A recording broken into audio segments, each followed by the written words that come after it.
Here we are. Here we are.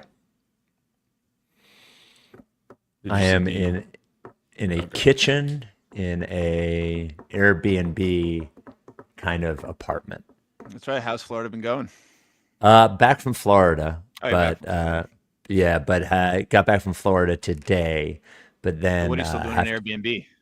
Well, I have to be at work tomorrow, also selling my house currently. So, It's a lot. so yeah. There's a lot going on in Spike, USA right now. Spike Town, Oh. USA. Luckily, there's not a lot going on with the Sixers, so that's Well, one yeah, thing, I yeah. guess. Yeah. How was it when you were there? It's fine. It's this is gonna sound like I'm complaining about what is like. I flew to Florida for work, interviewed Bryce Harper, Trey Turner, Preston Mattingly, Larry Boa, and then flew. Like, my life is good. It was good, but it's a whoa. Sorry, I'm borrowing Jack Fritz's Blue Yeti here, because I didn't think I was doing this tonight from here. But like, we leave at 6 a.m. on Tuesday, go right to the stadium, do interviews, then do the show, then the same thing on Wednesday, and then Thursday leave at 6 a.m., come back to Philly and do the show. So it's just like it's a lot for a couple of days, but it was cool. It's nice down there. I don't know have you been to Clearwater Beach for spring training before? No, I have not. I've hoped to go someday. Hope to take my mother used to go all the time. Hope to get to go with her someday. Yeah. I'm sure she would enjoy it. Yeah. It's so funny. I used to go when I was a kid, and the difference between Clearwater in 2025 and 1986 or whatever, it's a massive difference. It's a massive difference. It's not like NBA Summer League now, where it's like become a scene, is it? Well, I mean, Clearwater Beach is a spring break kind of thing. It's not a scene in summer in like the way Summer League is, but the games are all full. It didn't used to be that way at Jack Russell Stadium, 25 years ago or 30 years ago or 40 years ago, I guess. We ready to go? Oh, excuse me. All right, here we go. There you go. The Rice-Ricky Sanchez podcast is presented by Draftkings Sportsbook. Sign up for Draftkings Sportsbook by using promo code RTRS, and brought to you by Adam Ksebe, the official realtor of the Ricky, 302-864-8643. That is his cell. Briggs Auction, the official auction of the Ricky, at briggsauction.com. This fucking thing is going to be the whole time. And Surfside Iced Tea and Vodka, the official sponsor of the Quarter 3 newsletter with Zoe. Subscribe at rightsrickysanchez.com/newsletter. Sixers get their ass kicked by the Celtics. We wonder, why do we do the podcast after games? We will discuss that, I'm sure. Also, what is Andre Drummond doing out there? Is Paul George ever going to play again? Probably not. The good news, Sixers seem like they're bringing back the black and gold Iverson jerseys, and we ask the question that everybody is asking: who is having a worse season, Sixers fans or Mavericks fans? Boy, it's so fucking dark. It's also dark. Surfside Iced Tea and Vodka. Well, look, if the game's not going great and it's not fun to watch, you might as well watch them with a Surfside Iced Tea and Vodka. Because why? Well, because it tastes great. Every different Surfside variety tastes great. Surfside Iced Tea and Vodka, iced tea lemonade and vodka, green tea and vodka, raspberry tea and vodka. I'm going to admit I don't like the peach tea and vodka, but in fairness, I don't like peach anything. So I like peaches, I just don't like peach flavoring. In any case, only 100 calories, only 3 grams of sugar, the right amount of sweetness, just like lightly sweet, and no carbonation, because iced tea does not have bubbles. You can get it wherever you get your booze now in Pennsylvania. It used to just be liquor stores, not now. Beer distributors, if you get it at a grocery store, gas station, whatever, Jersey, wherever you get your booze, or just go to statesidevodka.com. But remember, you've got to be 21. That's the rule. Without any further ado, Amos and the chef.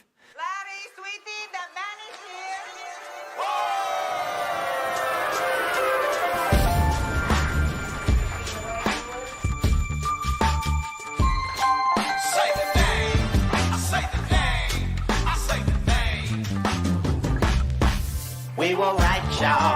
We were right. Even when it went wrong, we were right. We was right, y'all. We were right. So say the name, say the name. We were right, y'all. We were right. Even when it went wrong, we were right. We were right, y'all. We were right. So say the name, say the name, say the name.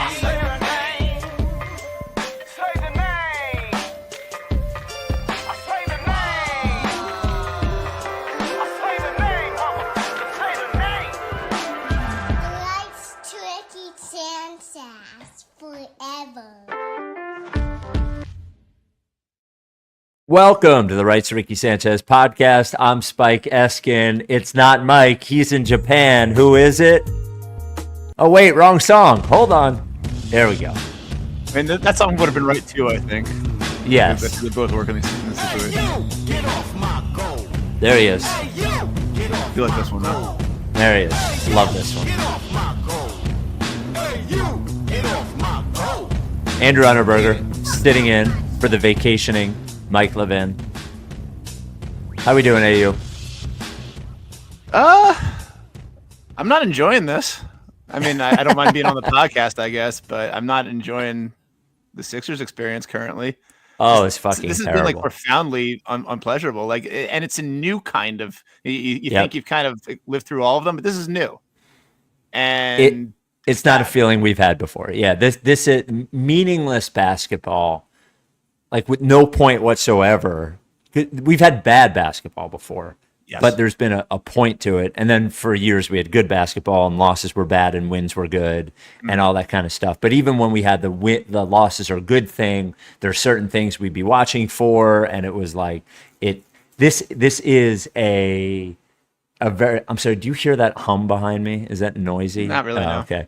I'm sorry. I'll be back to my normal spot when we do the next podcast. But I'm in a different spot, and it's got a very loud heater. But otherwise, it's very cold in here. In any case, it is just completely joyless at all, like 100%. Even the little stuff like, ooh, Justin Edwards looked pretty good, or ooh, Kelly Oubre's playing pretty good. You get absolutely no satisfaction out of it. I don't think we can do the podcast directly after games anymore, because you can, as long as you don't talk about them. Like, as long as you don't acknowledge the fact that a game was just played, I think you can do it. But yeah, right. But then I certainly wouldn't orient my life around it.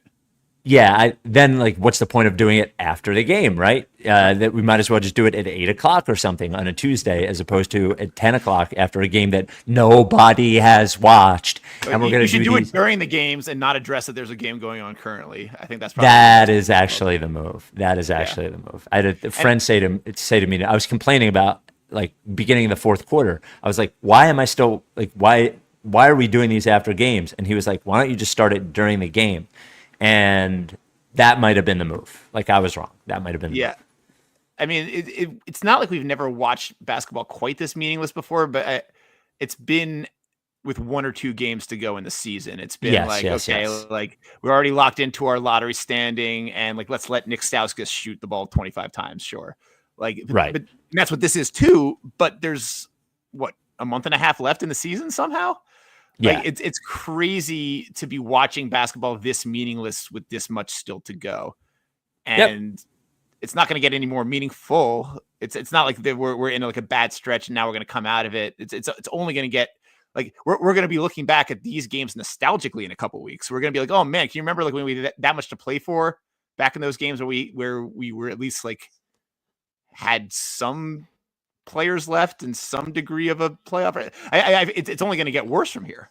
Well, the difference will be that, and I know you don't find this fun at all, but there will be that the meaning of the losses will grow as we get closer to the end and the tanking stuff becomes more notable. Right now, we're like, okay, we're a half game behind this and a half game ahead of that, but we will, as the final 2 weeks approach, it'll get extra pathetic because we will legitimately be cheering for losses. I don't think it's going to make the Sixers any more exciting, but it will make the Raptors and the Nets and the Bulls more exciting. Did you watch the end of that Raptors game the other night where they tried to lose and still couldn't? No, I saw what happened, but I did not watch that game. That was the best Sixers game of the year. That was legitimately exciting basketball. Having Jacoby Walter hit this ridiculous buzzer beater 3 to fucking screw over their self-sabotaging ownership. that was good stuff. But that's by far like going to be much more exciting than anything that happens in the Sixers next. Like the Sixers are 21-41. They are 21-41. It's truly.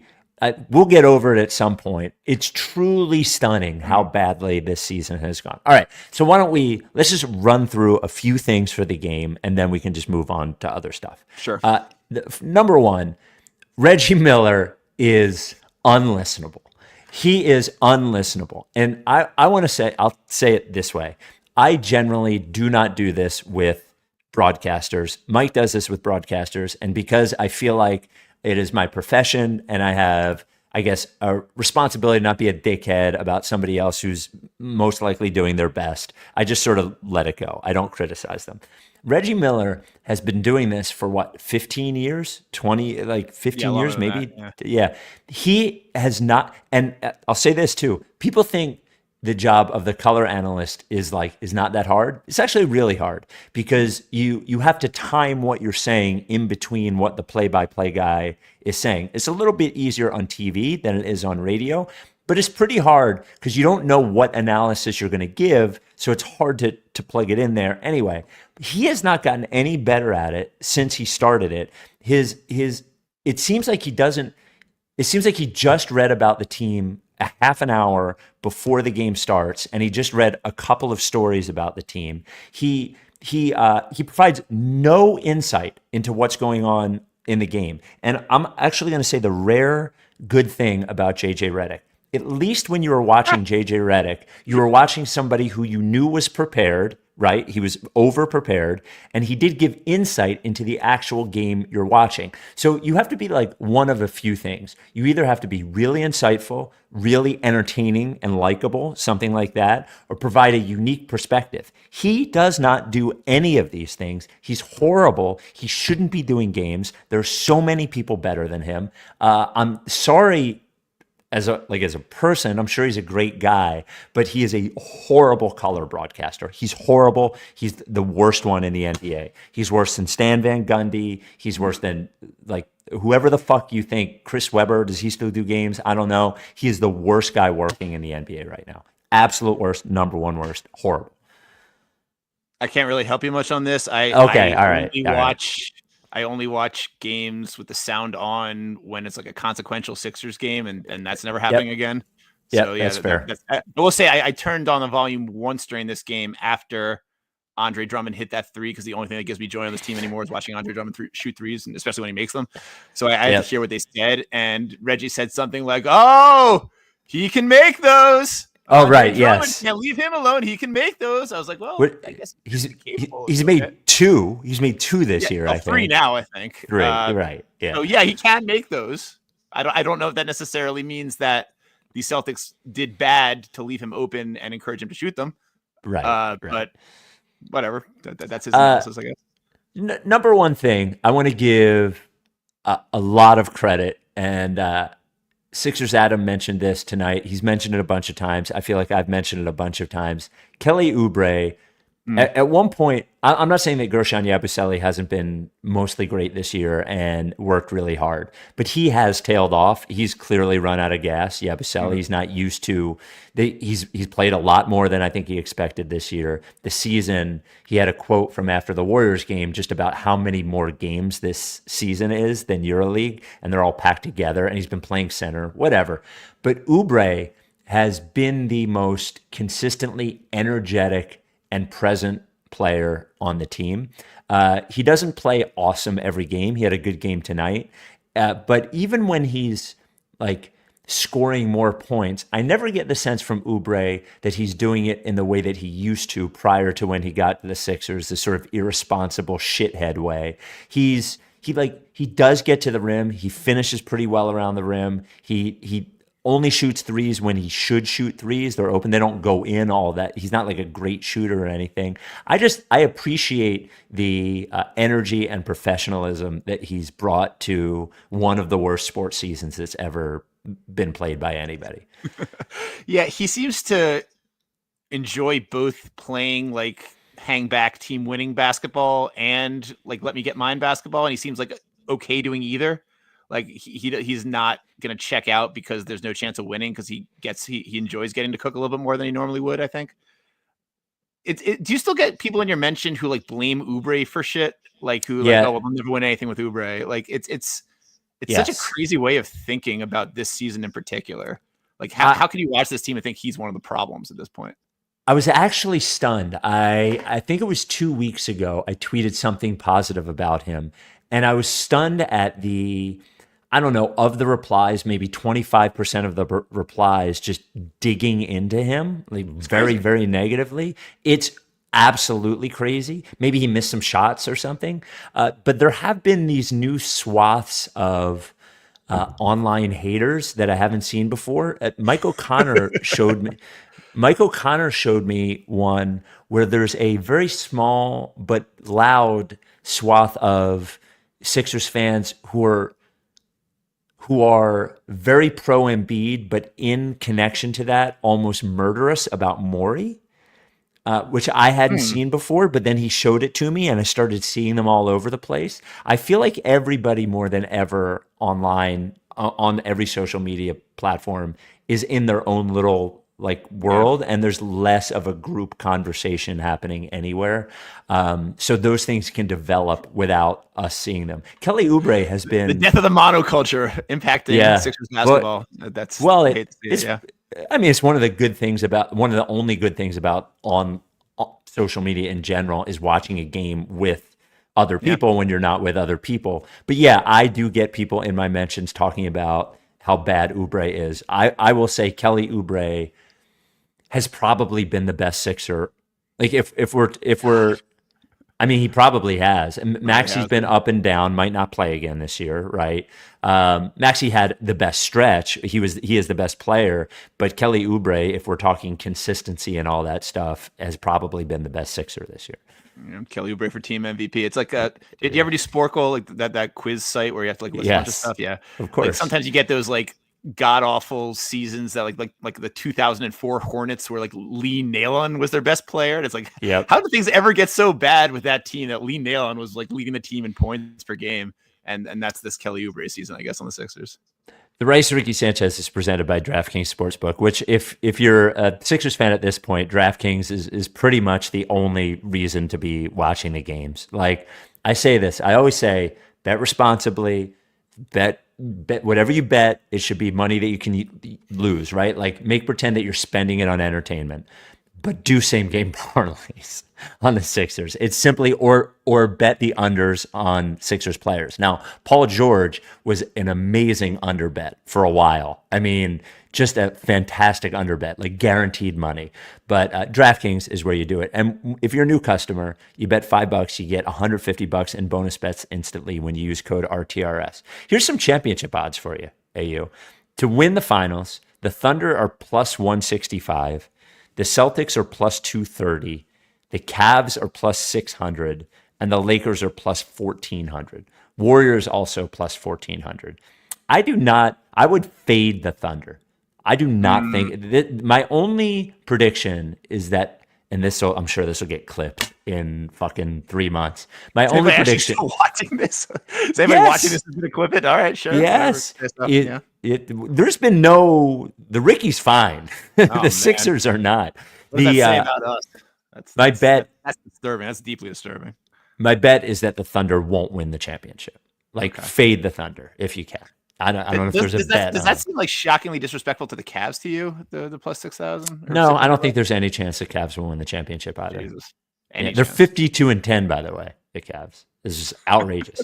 DraftKings Sportsbook, every point counts. Download the DraftKings Sportsbook app. Use code RTRS. That is code RTRS for new customers to get $150 in bonus bets when you bet just $5. Only on DraftKings. The crown is yours. Gambling problem? Call 1-800-GAMBLER. Got to be 21. See show notes for details. All right. Another good thing. It is, I think, the only player that is left on the team that we're thinking about. Well, mostly how good can they be? Grimes, I guess, is the other one, is Justin Edwards. Mm-hmm. And he has been a nice little revelation this season. And as the team has gotten worse and he's been able, one of the good things about Justin Edwards early in the season is that he did not try to do too much. He sort of like was the anti-B-ball Paul in that B-Ball Paul never knew where to be or what to do unless he was forced, whereas Justin Edwards sort of always felt like he was in the right place. But as he's been able to do more and take the ball off the bounce a little bit more, dribble a little bit more, and go to the basket a little bit more,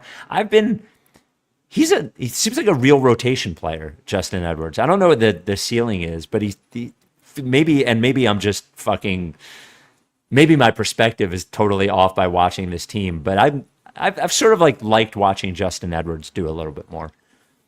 Yeah, my super hot take about Justin Edwards, which doesn't even register as a thing anymore because the world is coming to an end. But if we had gotten to the point in the summer where we could keep one between him and Yabusele, I would much rather catch Justin Edwards.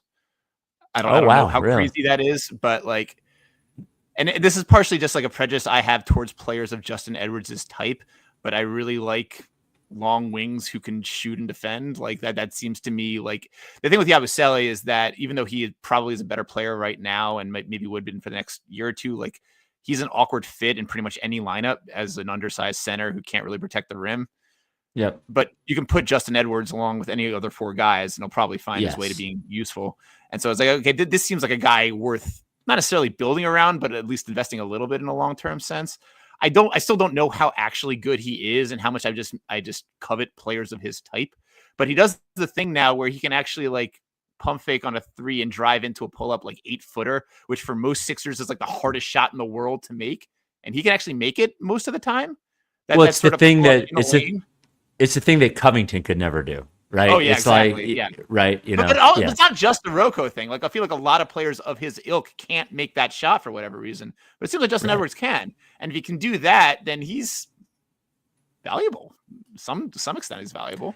Yeah, I think the Yabusele thing. Yabusele was awesome this year, and I'm not going back on. I think I was always a little suspect of the what he's going to get paid thing when you just start thinking about, well, what he's clearly a rotation guy, good energy guy. Nobody specifically needs Gershon Yabusele. He's nice to have, but no one's that guy is going to complete our roster. That guy's going to fill out what we're missing. Yeah, I don't think when we were like, oh no, we don't have the full mid level. I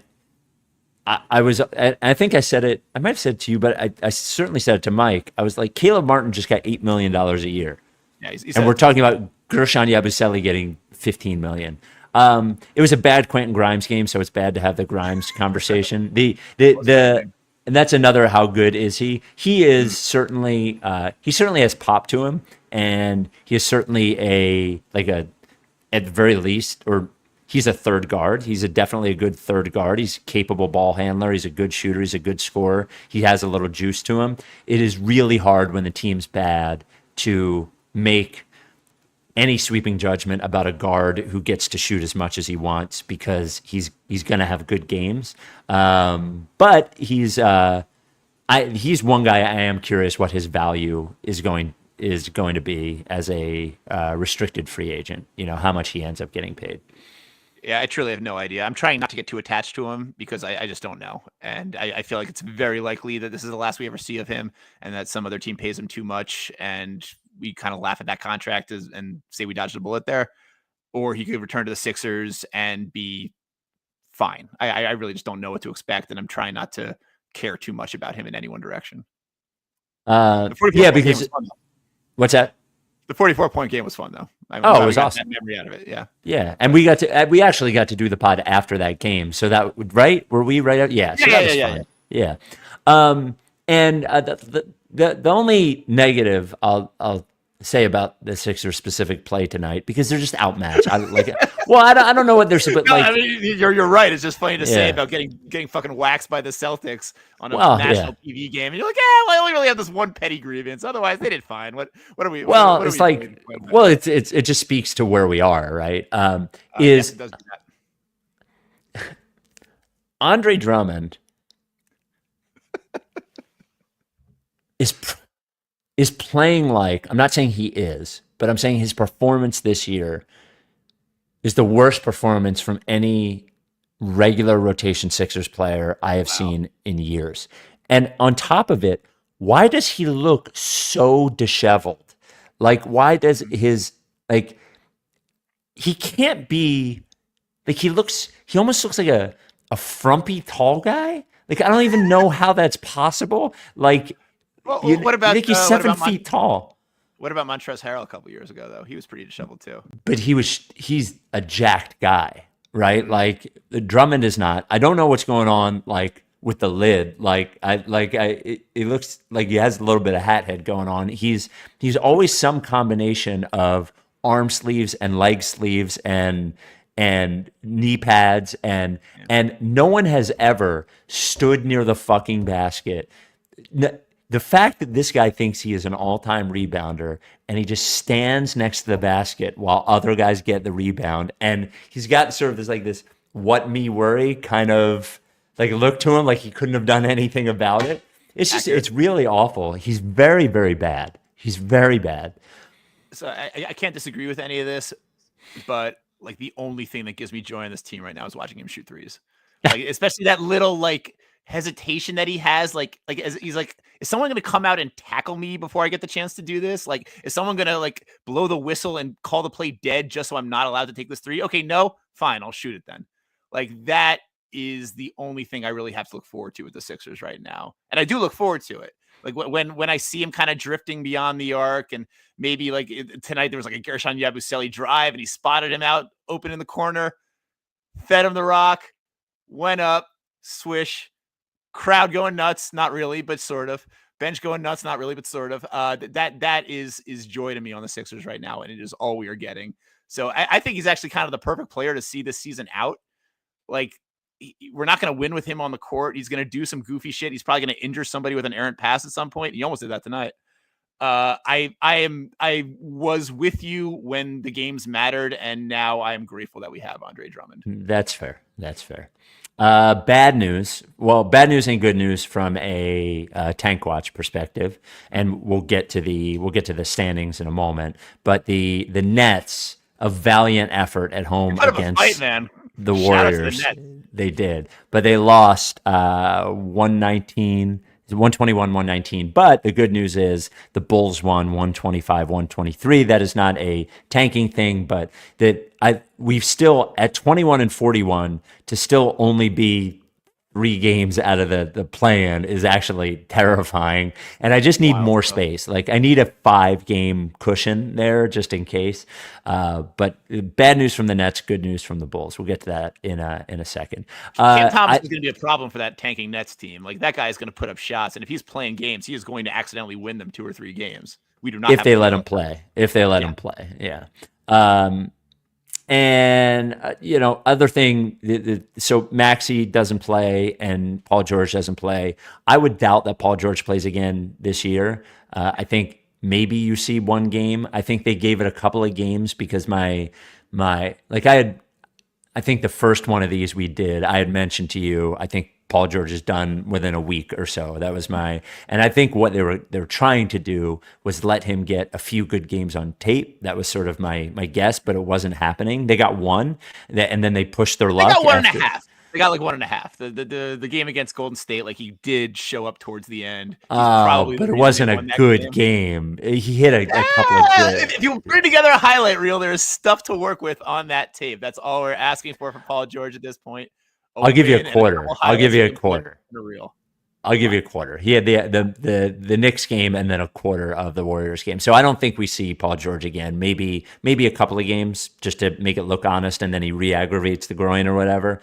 Maxey, so Maxey now has the finger issue and has the back issue. My guess is we'll probably see a few Maxey games in the middle, and then he'll get shut down for the last couple of weeks. So we are full on. It's a shame Mike's not here for it. We are full on in, tank warlord mode, trying to get to that 5th position in the tanking rankings. But yeah, I don't think we see Paul George again. Maybe 1 game or something. But and Maxey, I would put the Maxey number at less than 5, and I would put the Paul George number at less than 3. I agree with that. So you said you didn't watch the game. Do you have any just sort of general thoughts about how the Raptors played the end of that game?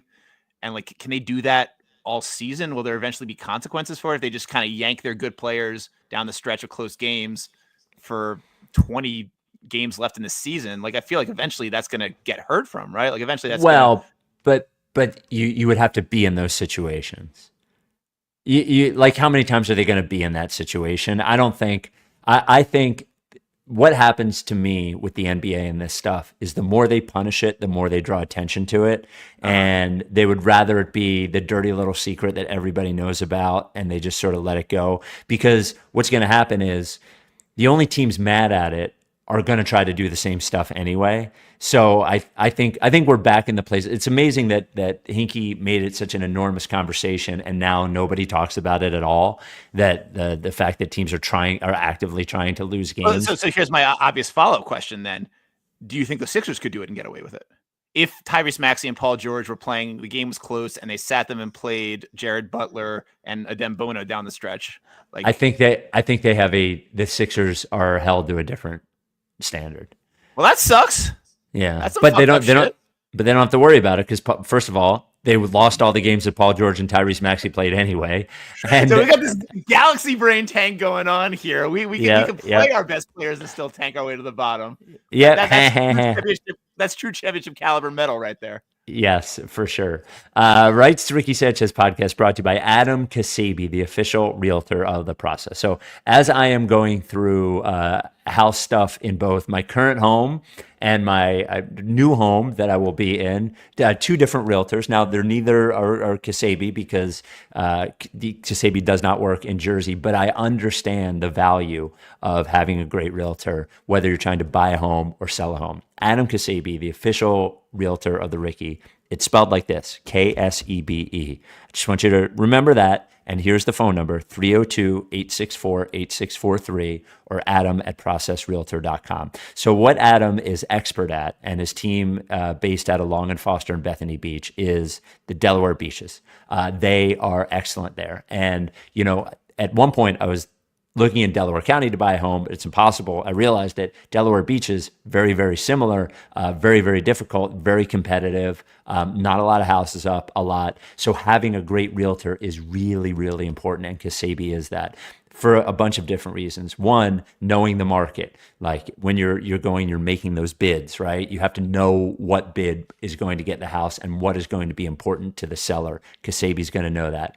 Ksebe is going to know what the best areas for you to look for are. Ksebe is going to be your sort of your realtor, I guess, but your partner through the process. And there's nobody better at the Delaware beaches than Ksebe, whether it's Rehoboth or Lewis or Bethany or Dewey. I'm actually going to be doing the podcast at one of the homes of a Ksebe client, Seth, because I said at one point, hey, if you buy a house with Ksebe, and Seth sent me an email. He's like, yeah, I want it. We've been trying to line it up for like 2 years. Yeah, so I'll end up doing that. I think I'm going to do that in May.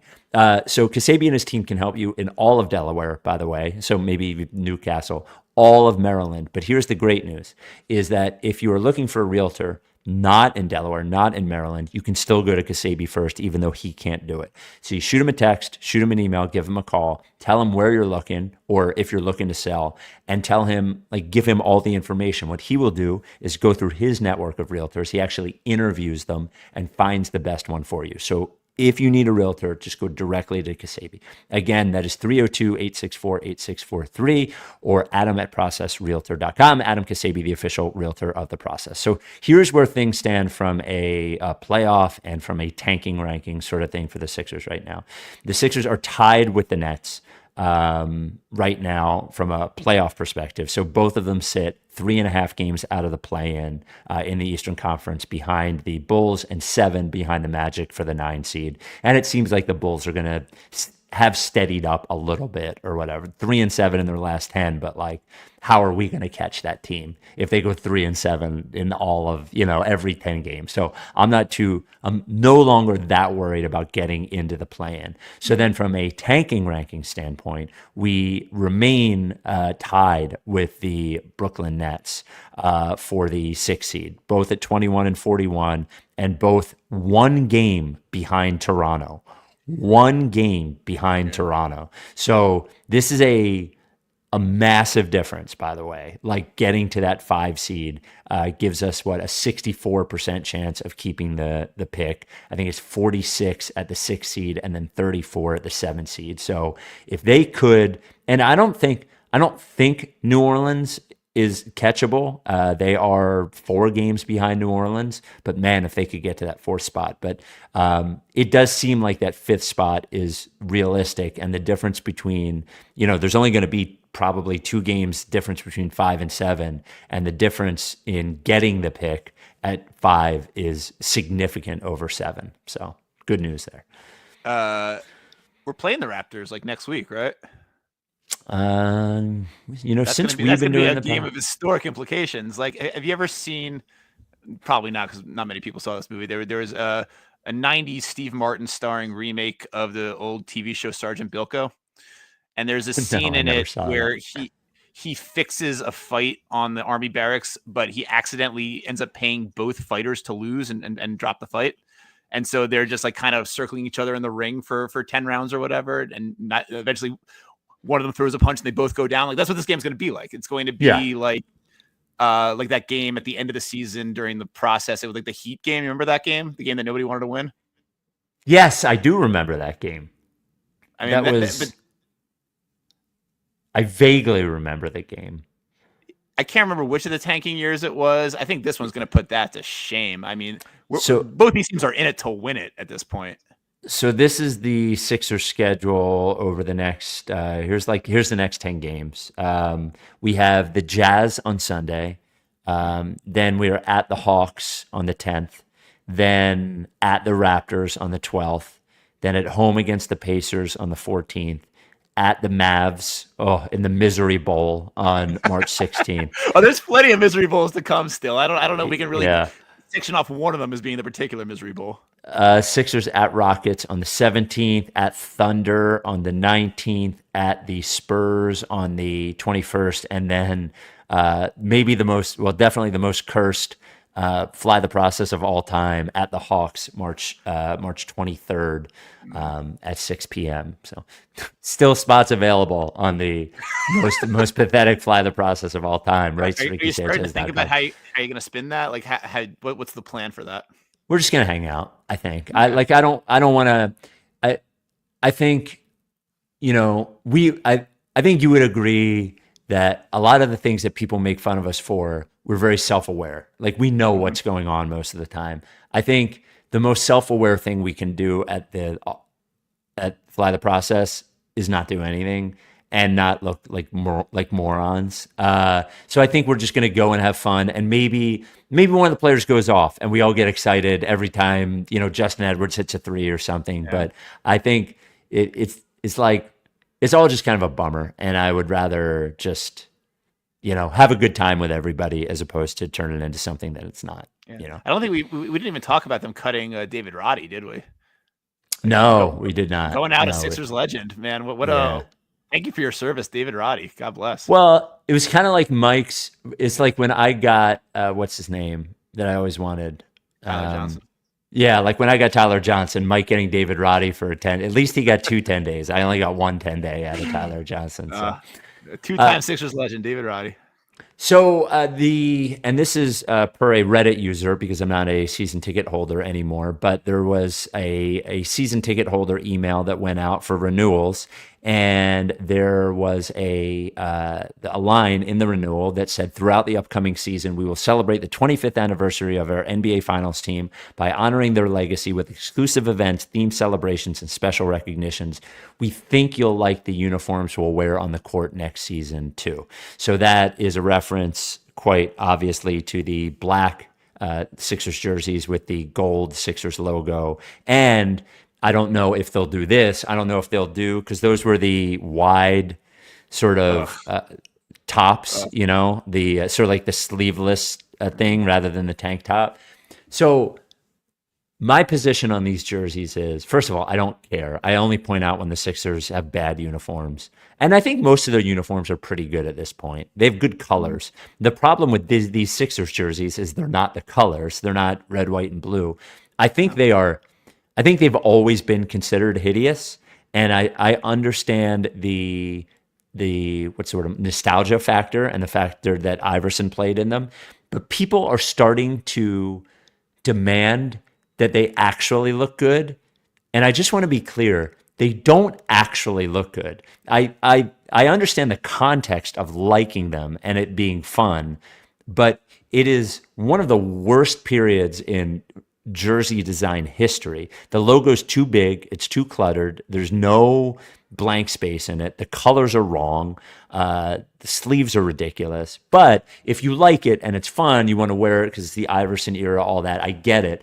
But I just want to be clear, they don't look good.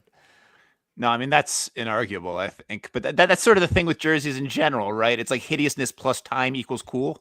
Yes. Like, remember when those like late 90s Pistons jerseys with like the horses on them kind of came back in vogue too? It was like, these are the ugliest fucking things I've ever seen in my life.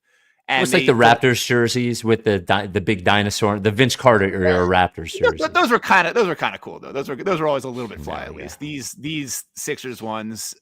And I mean, God, how bad are things when like this early in the season we're already breaking like the in case of emergency 2001 glass that like the team always has in store for when things are that depressing in the present. We got to flashback to like the one good season this franchise has ever had that we didn't even win. Times. We didn't even win. We won one game in the finals, and that is apparently the it's like we need to call back to. It's almost exactly like when the Phillies kept going back to 93 before they actually won in 08 is what it feels like. But everybody gets the jersey back, so that's, I guess, good. So we got this email from Moses to write@RickySanchez@gmail.com. Hi, Spike, Mike, and CJ, and AU. He didn't write AU, but I saw one of them in the rundown actually mentioned AU this time. That's a new all-time record for. Oh yeah. In the bannings, yes. I've never gotten mentioned in a reader email before. I think it's the first time. Well, you may have, and I just didn't read that email. It's possible, or I didn't listen to the podcast. I guess both are possible. That's possible. So from Moses, man, I thought you were a don't miss anyone. Is that really only just Lipschitz that never misses a pod? He's much better than I am about listening to the ones when the team is depressing. I can't listen to the like when they're on a 5-game losing streak and everything's going bad. I just can't listen. Okay. All right. That's fair. So this comes from Moses, writes RickySanchez@gmail.com. Hi, Spike, Mike, CJ. Without a doubt, we can all agree that this is the worst season we've ever experienced in the history of the process. At the same time, I can't help but notice the complete meltdown Mavs fans are having given everything that's gone down with the team, with many claiming that this is one of the worst seasons in all of NBA history. So I ask you guys, who is having the worst season, the Mavs or the Sixers? So as a recap for both. For the Mavericks, the year after going to the finals, Luka Doncic is hurt for a large portion of the year. They then, out of nowhere, with no rumors whatsoever, like not even an inkling, trade Luka Doncic for Anthony Davis and a first-round pick. Then, in the first game he plays, Anthony Davis is immediately injured and out for the season. Likely, with an injury he already had, by the way, a core injury that everybody already knew about. 2 weeks after that, Kyrie Irving, after playing 39 minutes a game and having one of the best seasons of his career, if not the best season of his career, and it's kind of cool in that now that all the other stuff around Kyrie has settled down, people can just like be like, wow, Kyrie's an awesome player, which is kind of nice when he's not being weird. So Kyrie Irving tears his ACL. He's out for the year. Anthony Davis also announced as out for the year. So that's what's happening with the Mavericks. And by the way, the general manager says that he traded Luka Doncic without final approval from the owner, and also says that Jason Kidd wasn't in the loop. He just sort of knew. Like there was an all-time bad press conference in there as well. Well, and you can't leave out Luka specifically going to the Lakers, and now they can't lose. Right. Yes. That now they are the 2 seed in the Western Conference, of course. And like the trade being, I am one person who will say, and maybe this, well, not maybe, this is definitely because I'm predisposed to not like Luka. But if the Mavs decided, because they know Luka well enough and they're around him, this future's not going to be good. His body's going to fall apart. If they decide this, I would support trading him a year too early rather than a year too late. To only get what they've got is so psychotic. It almost doesn't seem real. to almost get what they got. Like, how do you not call the Bucks and see if they'll give you Giannis? How do you not call, like, there's so many teams that you could call. No, we've talked about this before on the podcast. I refuse to accept that this trade only happened for basketball reasons. There's got to be something else going on, either in terms of just sheer arrogance of the management and like wanting to prove something like in a Jerry Krause sort of way, or there being like a shoe left to drop with Luka and stuff we don't know about him yet. Those are the only explanations I will accept for this trade. No, I agree on the Luka thing, but also you still have to, like, I still think that there would be a sucker that would give you more than 32-year-old always injured Anthony Davis, right? No, it was clearly that they had to get that, for whatever reason they felt they had to get that trade done like right now, and that they couldn't wait another week. They couldn't risk him finding out, and it drags on for another day or two. The sheer irresponsibility of the trade leads me to believe that they felt like it had to be done the exact second that it got done. Otherwise, it was going to be catastrophic. And I mean, it's obviously still catastrophic anyway. So you have to imagine that what they were fearing had to have somehow been worse. But I don't know what that could even be at this point. It's just funny. Like, I don't like Scotty Barnes that much, but you would imagine if you called the Raptors and said, "Could you give me Scotty Barnes and 3 first-round picks or something?" They would say yes. Like, call the Magic, demand every single good player that they have, and they will give them to you for Luka Doncic. They would be insane not to. Right. And again, I am not condemning them for wanting to trade Luka Doncic like most people are. I'm just condemning their. Okay. So anyway, the Sixers, as a recap, go into this season. You don't think we already know this one? Do we really have to go down the entire list here? Okay. So I know what my opinion is on this. I have 2 different opinions. One is the team and one is the fans. Who's having a worse time and who's has a worse situation? What do you think? I think it's kind of both, Dallas, to be honest. Like, it's just such a self-own. And, you could say that the Sixers management has made some terrible decisions over the years. They certainly have. But a lot of them are decisions that look a lot worse in retrospect than they felt at the time. A lot of them are justifiable on some level. We never traded Joel Embiid for like the corpse of Dwight Howard or something like that. That was just never, we don't have any moves like that on the resume. Everything else is a little bit explicable, especially with this season where we agreed that they had a good summer and they did everything that they probably should have done to make this team a championship contender. It didn't work out. And maybe you could say their strategy was a little faulty, but we co-signed it at the time. What the Sixers are going through is not unprecedented. It's just a bad season with a lot of injuries and a lot of shit kind of coming home to roost. What the Mavs are going through right now is unprecedented. We have never seen a trade this bad of a player this good directly after a finals run. I cannot imagine. Like, I do feel bad for Mavericks fans, and I shouldn't feel bad for anyone except from like I don't know, homeless people on the street. Like those are the only people I should feel bad for at this point as a Sixers fan. But I do feel bad for the Mavericks fans because they had something and they got it ripped away from them by choice, not by fate, but by choice. And that to me is the delineating factor here. So I agree with all that, though my opinion differs a little bit on both sides. And by the way, if you want to read about this, a friend of mine, Kirk Henderson, writes about the Mavericks and for Mavs Moneyball and podcasts about them. And if you just want to see pure unadulterated anger from a fan base that like we have not had since the Hinkie thing, I think, since Hinkie got pushed out, it's worth checking out. Writes to Ricky Sanchez podcast. I'll give my opinion on this, and we have a possible banning coming up. Writes to Ricky Sanchez podcast, brought to you by Briggs Auction. Love Briggs Auction. So I was looking at the Briggs Auction that ends on March 7th before this. It's an interesting one. There's a painting. So the great thing about, Briggs Auction, family owned and operated auction house in Delco, but it all happens online. So you can download the app in the App Store or Google Play, or you can just go to briggsauction.com, check it out. They have auctions scheduled like every week for the next month, and that's what it is. It's always hundreds of lots, sometimes 1,000 in every category, from collectibles to art to clothing to furniture, stuff that you're not going to find anywhere else. CJ, why don't you give us your Briggs auction item of the week? This week, I'm going with the Francis Butler SS Normandy screen print. I love it. I love it. I was checking that one out. Yep. So this was at $80 before the pod started. I bid a few times. It is up to 130, meaning that someone probably has a bid much higher than that.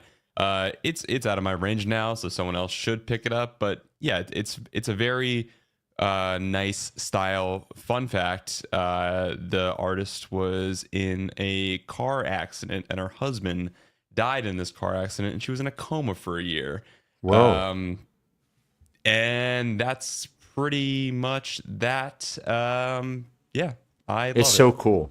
It almost has like is it Liechtenstein or Liechtenstein? It almost has like that vibe, that sort of Art Deco vibe to it. It's a very cool looking print. I put one in the in our chat there. Can you put that up there? A piece of art that I saw and this is exactly the kind of stuff that I buy. That my wife is terrified of, that I'm not allowed to buy anymore. Yeah. So this is a painting of, it just says brutalist portrait of two children. It's like very spooky, but it is like, this is the kind of art that I like, that if I were single, would be hanging all over my house. But it's just so fucking cool. When you're looking up art on Briggs, are you also then looking up to see what the value is off of Briggs, like if it's been sold before? No, so what I'll sometimes do is look up the artist just to see who the artist is, because I think it's interesting, but I don't look up value to see what it's worth. Right. So anyway, so this is what's fun about it, I always say this, is like Briggs is the home of shit that you didn't know you need until you saw it at Briggs, right? So if you win a lot at Briggs Auction, pickup is super easy. I know it. CJ knows it. They have open pickup on Saturdays or by appointment during the week, or work with you on a shipper. And if you have a bunch of stuff to sell that might be of value, if you're going to auction it somewhere, you have to reach out to Briggs first. info@briggsauction.com. That is info@briggsauction.com. Briggs Auction. We love Briggs Auction. All right. So here's my thought on the Mavericks Sixers thing. From a team standpoint, as bad as their situation is, their reset is a lot easier than ours is, in that they're pretty clean, right? They have their own picks, and they have, like Anthony Davis is still of value, right? Whereas Embiid is likely negative value now. If Anthony Davis plays 15, like Anthony Davis played almost the entire season last year. So I think Anthony Davis, do we know what his contract situation is like? Yeah, so he's got 2 years and a player option left. So, like, I think he's fine.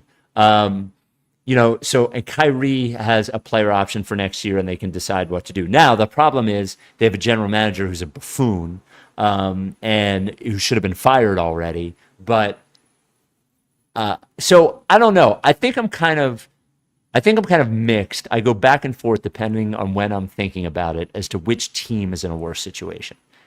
I think Mavs fans are in a better situation, and here's why. They get to be angry.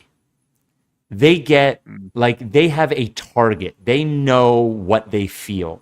We are in, I want to use an analogy that my friend made, and I shouldn't because it is insensitive. But Lord.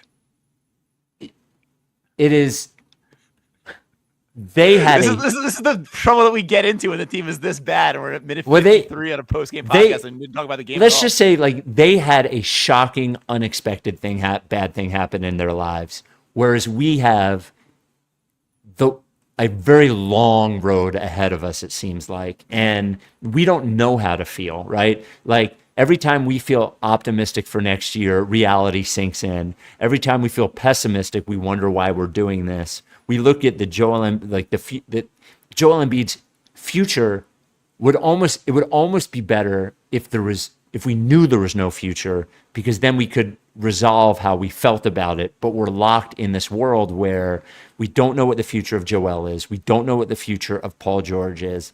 Tyrese Maxey, like, if those two things are bad, what is his future? And everyone will say, well, he's the centerpiece.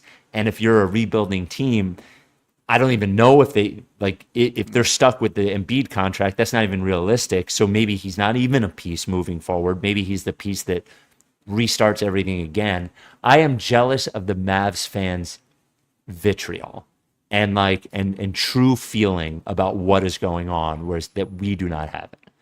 I'm slightly sympathetic to that.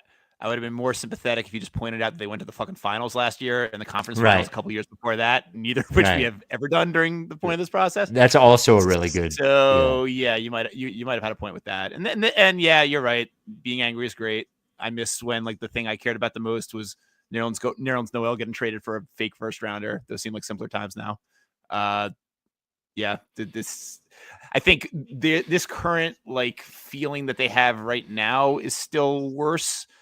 But if you zoom out, it becomes a lot better, a lot quicker, I think, than ours does. And yeah, you're probably right that they can go back to zero a lot more easily than we can. But I still can't get past the fact that they did this to themselves in a sort of unprecedented way. They had Luka Doncic, and then all of a sudden they decided not to have Luka Doncic. Exactly. And we have still never done anything quite that indefensible before. We've done some pretty heinous shit, but nothing like that. So we got another email, and we got a couple of emails about this. This is from JP to writes RickySanchez@gmail.com. Dear Spike, Mike, CJ, AU, MOC, Daryl, Chip Mitchell, and everyone else. We did get a voicemail. I think it was it Weekly Becky. Weekly Becky asked where Chip Mitchell was. We could use an email from Chip Mitchell. We get one a year if we're lucky. Yeah. So listening to the latest episode of the Ringers Philly special, which is hosted by Shil Kapadia, who is a regular guest on WIP on our show. I'm pretty sure I heard a ban-worthy failure to say the name.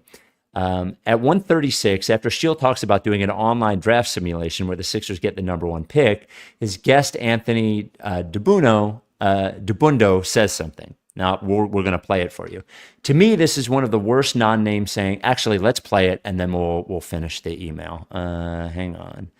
I have it. All right, here is the clip. We have to bring back the draft lottery party now. Like they used to go to the process. People used to go to Xfinity Live every year and have a party for the lottery. No, it used to be the spot. Oh yeah, shit, right. what's that? Field House, the joint on 10th and whatever it was. You know what I'm talking about, yo. Yeah. Is that called Field House? Oh, Field House. Yeah. Is that what it's called? Yeah, right near the train. Yeah. That's where the old draft, the old draft lottery party. I went to one of them before because I had to do like a thing for this. This is crazy. It was back when I was in school, so I had to do something over there for it. But yeah, I would never admit that's where that we're gonna be at. That I went to the draft lottery I didn't party. go as a fan. No, I didn't go as a. But I didn't go as a fan. Like, yes, I'm a fan, but I didn't actually go as a fan. I actually had to do something for like summer work credit, like school credit things. So yeah, it was like an internship thing that I had to do over there. We have to bring back the draft lottery party now. All right. They used to go to. It just keeps going. All right. Thank you, CJ. So JP continues. To me, this is one of the worst non-name sayings I've ever heard. Not only does he not say the name, he misnames you. And you really have to listen to the clip to get the full flavor of it. He says it with such wariness and disdain in his voice, like, oh God, these people, they're going to make us go to their parties. I love Shield. He's great, but Dubundo always comes off like a twat. Don't like him. Don't trust him. And I submit that a banning is in order. He is not significant enough to me to ban. I don't know who he is. I saw that he was a guest. I love Shield. I've known Shield for a long time. I would consider Shield a friend. I don't know who Anthony Dubundo is. And the other guy is the producer. Cliff is the producer. We were never at the field house, but maybe he's confusing two different events. Mm-hmm. The fact that this guy would say, forgetting about the process people thing or whatever, saying that I wouldn't admit going there, I just don't understand how cool this guy must be that he would never admit going to an event that thousands of people went to have fun, to support their favorite sports team, maybe winning the draft lottery. Like, what is so embarrassing? And I have to admit, I went to this guy's Twitter to look at him so I could look at him. I'm not going to be that guy. I'm just going to say, you better be pretty cool to be making fun of other people not being cool. And he does, like, you better be fucking Fonzie.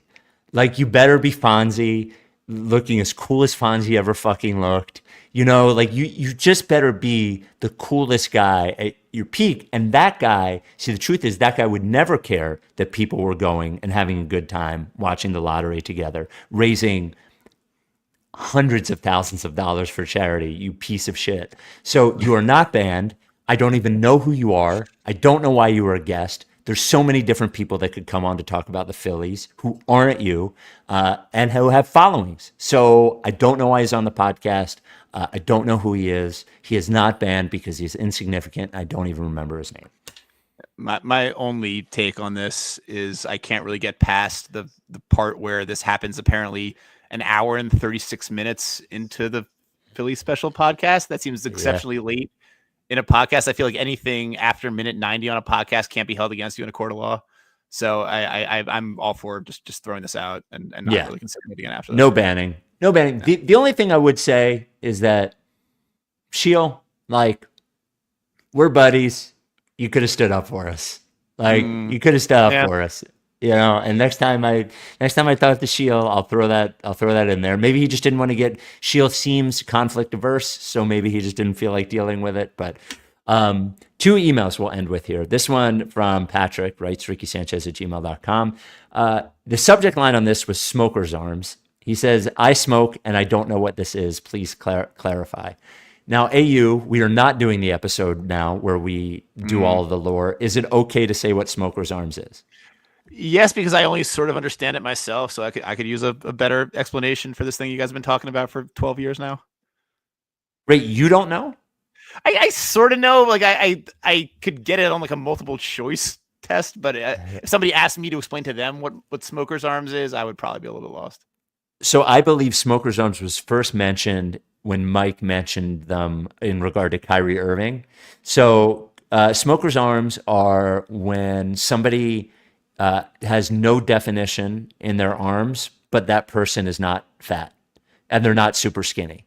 So, you know, you would look at Kevin Durant and he doesn't have smoker's arms because he's so spindly, but but this person is also not a fat person because those are fat arms. So they're an arm of a player who is not fat but lacking definition in their arms. What does that have to do with smoking?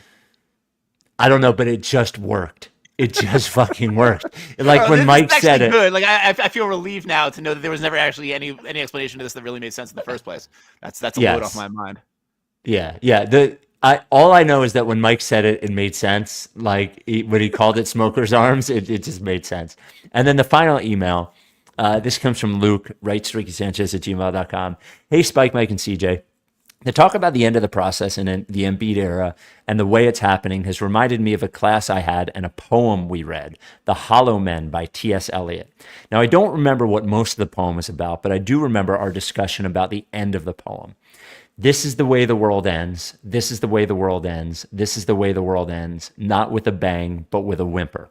Part of what we discussed is that so frequently in the reality of life, the journeys that we go on do not conclude with some magical or seismic moment, but rather something mundane and uninspired. While it sucks and we wish we had some grand to connect all this to, I don't know what else to say. It is what it is, just in a way. We learn, we grow, and we move forward. I think how it helps me in a processy way is not to get so down when the grand thing doesn't happen. Rather, it just means there's another journey and another way we need to reinvent ourselves and another chapter. I think it reminds me of, so my wife and I are very, very different. And we like really different kinds of entertainment. Movies, incredibly different. Now, I would also say, the movies I like, most people don't like. Like I like slow. I like sort of miserable. But the thing I also enjoy is at the end of a movie where there's no conclusion, and not that it's a cliffhanger, but it just sort of like ends. And she hates it. And she asked me, why do you like it like that? And I said, well, because life doesn't wrap itself up. You know, even when you think about relationships, when they end, they never just end. They end and then they come back together, and then you check their Instagram for a while, and there's just never like this conclusion to it. So I always think there's some sort of beauty in a movie that ends that way, and the question isn't, well, what happens next? It's just sort of a little more. I find it a little more painful, which I like in movies because it's a little more realistic when it ends that way. So, So I never saw The Sopranos. My line is, so it's too late to really do the line. No. But the line that, well, so my line on it is, I didn't watch The Sopranos. I've never seen The Godfather. The line that I always use is, I don't like mob stuff. It's too fake. And it makes people furious. I can respect the game with that a little bit. You should still watch the fucking Sopranos, but whatever. I'm not, well, it's too late. I just don't have time. I don't have time. All of my TV watching is with my wife. We watch one show at a time. I simply don't watch any shows. I don't have, I just, imagine if you had to watch every Phillies game. I watch every Phillies game. I would still find time to watch the greatest TV show of all time. Like how? When? I don't know. You find time. Like, that's 6 months. That's 6 months out of the year. Watch an episode when you get in bed at night. Watch an episode. I don't watch TV in bed. Well, that's ridiculous. It's not. The bedroom's not for TV. It's for sleeping and every room is for TV. TV. No. No, your priorities are all out of whack here, man. You got to watch The Sopranos. No, I'm not gonna watch it. But anyway, I have not. But I do know how it ended, right?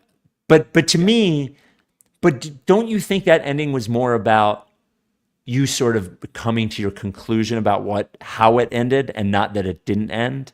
Well, my dad's conclusion about it, and he was always the smartest person I know about these things, was just like he just thought it was life goes on. It was like, okay, Tony just kind of has to live with the knowledge that any moment could be the last moment, and that's sort of where he goes from there. And it doesn't matter whether that moment in itself was the ending, because that's his life forever, is just knowing that moment is always potentially around the corner. And so that's what I think of when I think of you giving your interpretation of that poem. I more think of, well, first off, I want to say, like, this guy making such a big deal out of this quote is like, oh, this is this poem I remember reading once in high school. Like, this is an extremely famous quote from an extremely famous poem. Like, it's in Apocalypse Now and shit. Like, he's making way too big a deal out of, like, oh, this reminds me of this one thing I read that one time in high school. Why like, do you have to be an asshole about the weirdest stuff? Everybody knows this quote. That's all I'm saying. Everybody knows. I didn't know what this quote was from. I didn't know what this quote was from. Yeah, but everybody knows the quote. You participate in pop culture Jeopardy. You participate in the World Series of pop culture. No. Everybody the knows guy not with a bang with a whimper. Come on, that is a very famous cliched quote. Yes, but he is talking about the discussion he had in high school about the poem. I never read this poem in high school. I never had a discussion about this poem in high school. There's no need to be a dick about the way the guy presented it. Fine. Beyond that, my sort of takeaway is it's another sort of truism, which I'm sure is equally cliched, and I don't really know where it comes from, but like the idea that things always end badly, otherwise they wouldn't end. You know what I mean? Like, that is an insanely cliched quote. Yes, exactly. But it is sort of true, and I sort of realize how true it is over the course of my life. Like, there are very, very, very few riding off into the sunset stories in all of professional sports. Usually when things collapse, it happens at an unexpected time, and it happens earlier than you think it will, and it happens in a much more depressing manner than you hope it will. Right. It just this is how it looks most of the time when this happens. You just hope it's going to happen a little later after a little bit more success, but we shouldn't be shocked that it's ending this badly, because that's just how things go most of the time. By the way, like, everybody knows that was in Cocktail, and it was Tom Cruise. Was that in Cocktail? I've never actually seen Cocktail. Well, how are you doing Pop Culture Jeopardy and not seen every Tom Cruise movie, especially the early years? Have you seen Risky Business? Cocktail if you watch The Sopranos. How about that? It's not an even thing. Cocktail's 100 minutes. The Sopranos is like a lot better. I have seen Risky Business. Risky Business is great. I've seen that movie many times. Okay. All right. Okay. We will talk to you this weekend. Hopefully the Sixers at some point stop playing games. The very worst. By the way, we'll do a lottery party. Like, the lottery party is going to happen. If you're listening this late, like, there will be a lottery party. I'm working on some details. It's going to be awesome. Well, I mean, the fact that it's happening is a disgrace, but the fact that we're doing it will be awesome. So we'll talk to you next time. Are you done with TTP? Yeah, look face.